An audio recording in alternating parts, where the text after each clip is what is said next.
there's been lots of hype recently about the cash retail sector in South Africa. It's a darling of the market at the moment.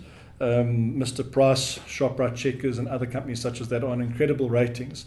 And the typical enthusiasm behind these ratings is the fact that they're Africa growth stories. The South African consumer, against all odds, continues to borrow and spend. The foreigners love them, and there's just huge hype about it. These are the kind of stocks that you hear at dinner party tables that you wish that you could have invested in, or you're now going to decide to invest in.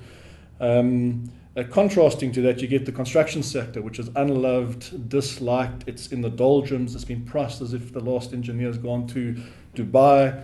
And the emotion couldn't be worse in the construction sector. So that prompted us to do an analysis and look at Mr. Price just as an example, if you want to call it a discounted T-shirt seller, versus the construction sector. What we found is that the market cap of Mr. Price is just over 34 billion rand, which is the same value as the 6th largest construction companies in South Africa, which includes Murray & Roberts, Avenge, Wilson Bailey, Group 5, Stefanuti, Basil, Reed, and the like. So what Mr. Market's telling us now is that Mr. Price is actually worth more than the whole construction sector in South Africa, which we think is quite astounding. If you cast your mind back 5 years ago, the emotions in the sector were almost the exact opposite. Construction could do no wrong, earnings forecasts were fantastic, these companies were going to grow to the moon, South Africa was going to build to the moon, and at the time, construction sector, the construction companies were on incredibly high multiples. At that point in time, Mr. Price was worth 6% of the value of the construction sector.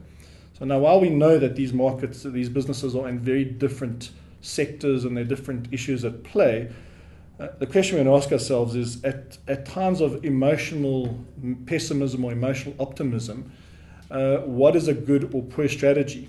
At Cannon, we think that the price you pay is the primary determinant of your ultimate return in an investment.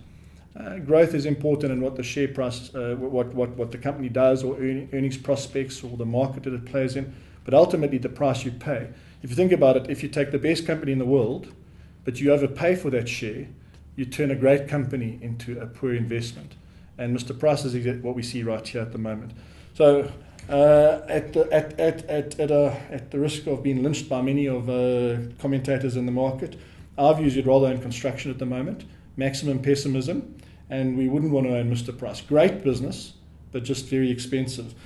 Interestingly enough, the market's acting as though there's a disconnect, because what the market's actually saying to us is that the consumer in South Africa is okay, and they can keep spending, and they're going to keep growing, and they're going to grow into Africa, and they're going to take branches into Africa and participate in the African growth story.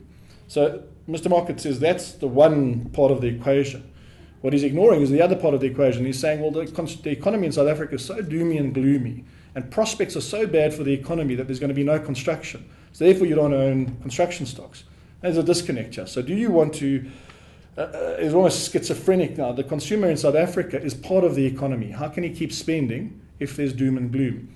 And our view is that the truth is probably somewhere in the middle, that the pessimists about economic prospects and the prices you're paying for construction are probably overdone, and the optimism about Mr. Price is excessive.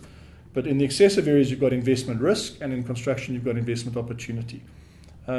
Just some other examples of this extreme behavior at the moment. Take Apple. The market cap of Apple as a share is worth more than the whole of all of the listed shares in Southern Europe. So that's Italy, Spain, Portugal, and Greece. So what Mr. Market's saying is, in fact, it would rather own Apple, and it wouldn't want to own Southern Europe. Now, Apple's a great business. It's got great prospects. And interestingly enough, it's not very, very expensive. It's on the upside of expensive.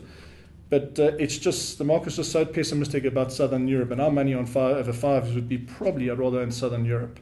And one other extreme example of this that we're seeing is because of the pessimism in Europe at the moment around financials, the market cap of all the financials in Europe, which is the largest economic region in the world, are worth less in the financial sector of Canada. Which one do you want to own? I think in 5 years' time, I'd probably want to own the European financial sector. Because emotions are so negative about that area, and they will get through their problems and they'll solve their issues, their big issues and big problems, and investors will look back and say, gee, that was an opportunity to get in.